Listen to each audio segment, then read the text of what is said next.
Hello, welcome to Lemon Street, where we talk anything and everything entertainment. I'm of course the Lemon himself, Zeke Lemon, and this is my review for House of the Dragon Season 2, Episode 5. But before we get into that, let's get the house clean out of the way, shall we? I'm Jaleel Like. Comment below, let me know your thoughts on this week's episode of House of the Dragon, and of course, hit that subscribe button as it helps me grow into my YouTube career. I would greatly appreciate it. Now with all out of the way, let's get into the review. So, we have officially entered the second half of the season. I do believe Season 2 is only 8 episodes. We had a great mid-season finale in episode 4 with the death of Rhaenys and the dragon battle, really seeing how Dragon War is going to be and how just unfamiliar. I mean, Cole even said, he goes, look, it's the dragon's land. We're just living in it, man. He is scarred. He is really going through it in this episode. Just like, God dang, what has happened? I don't know about this at all. But we'll kick off with Damien's episode and his quest on the Riverlands, trying to take it over. I like Damien. I like Matt Smith. I think he's doing great with the character. I gotta say though, this whole Riverlands arc, when it gets to the spooky stuff and the ghosts of his past are starting to come back at him, it's not really for me. I've given it, I want to say, it started in episode 3, I want to say. So I've given it 3 episodes now, and it just ain't hitting for me. All of it's just really weird. I don't really get it. I don't know why he's having these visions. I know it's from the witch, but I just don't see the purpose in it.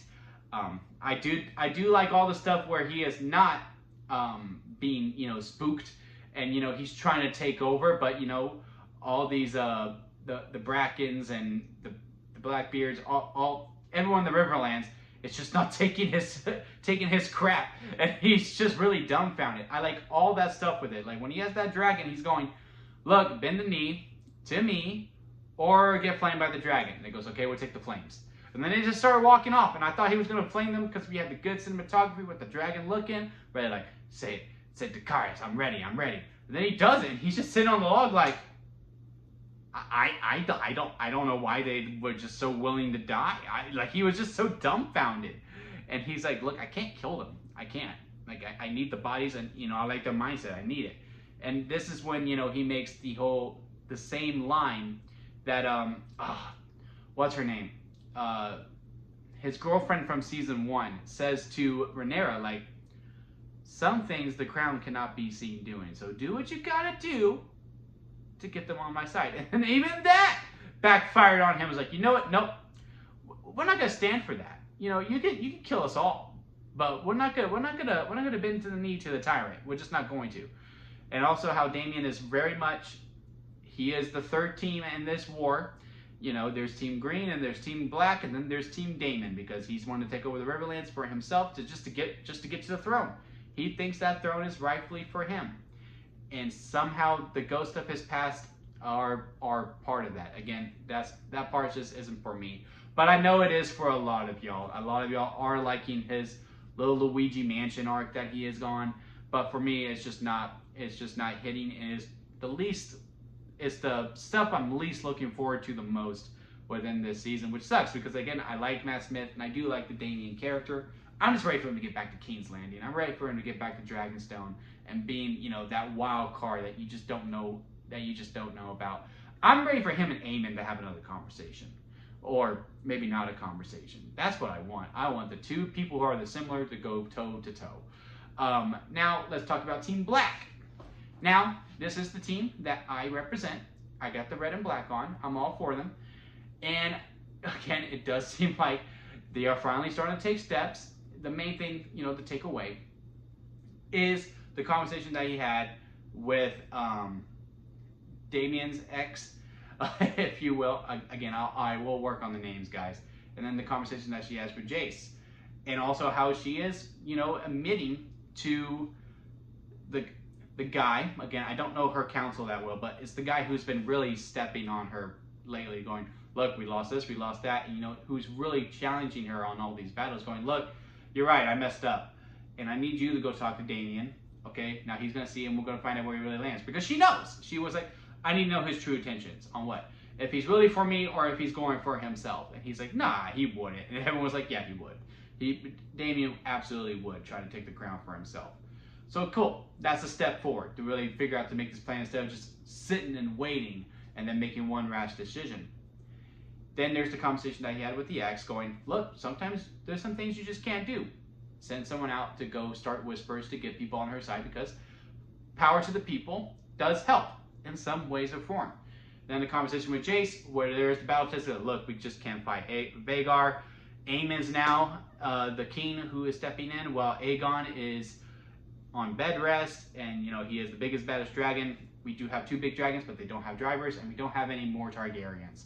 So what are we to do, Jace? And Jason's like, well, we have other people from other bloodlines. It'll be thin, but we could probably get something going with that. And Rhaenyra's like, you know what? Yeah, we probably could do something with that. And good. I am very curious to see how we do this in episode 6 to really see where things are going and how it could become a little more master. Because I gotta say, Team Green is killing it. Team Green is up here. I'm just like, man, maybe they do win the war. Don't spoil it for me, please. If Team Green wins, let me be sad in peace when it happens in 10 years. But let me enjoy Team Black. I'm just ready for them to start throwing some punches, and looks like they are getting ready to do that. But yeah, Team Black, they are starting to take some steps, and again, they were doing it in the best professional way. Although a little bit shady of Rhaenyra, and Cornelius knew it too, to make him hand.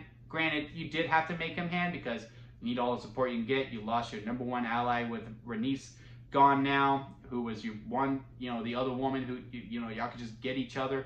Now you don't have that. You're a woman alone. You need a strong hand, and he is it. But he knew it. He goes, man, even in my own grief, she couldn't even give me a break. She's looking at it as a play.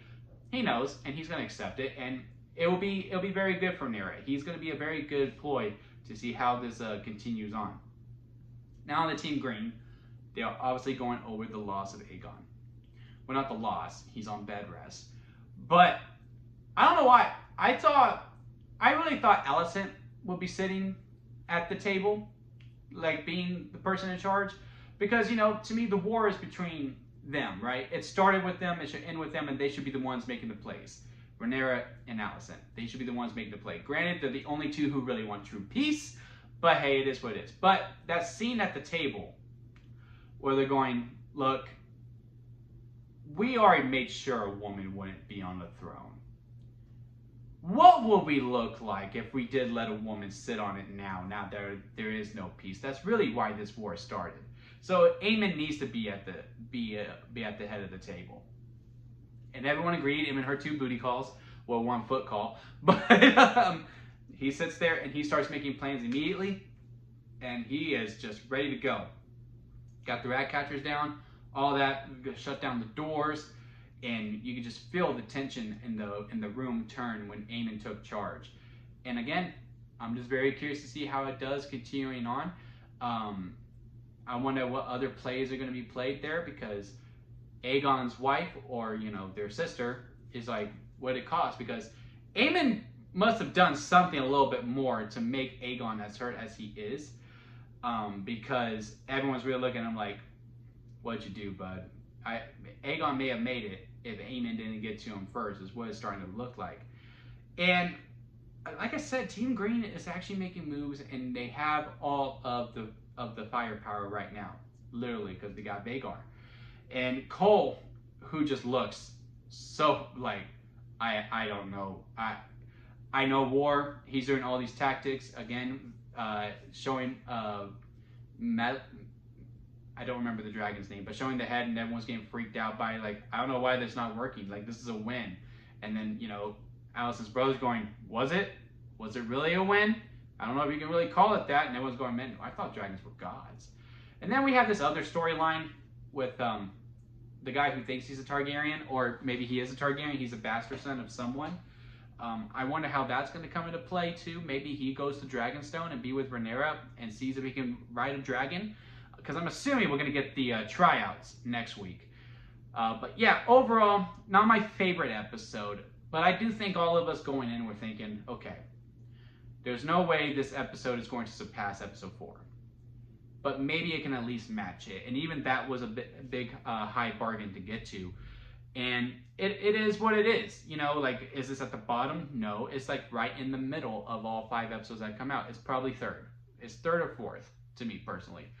But again, another enjoyable episode. I am looking forward to next week. I wouldn't call this filler. Again, this was just, all right, let's just move some pieces. It's a chess game, and chess doesn't end in 3 moves. Maybe it does. I don't know. But every chess game that I've seen has gone on for quite a while, just like this show.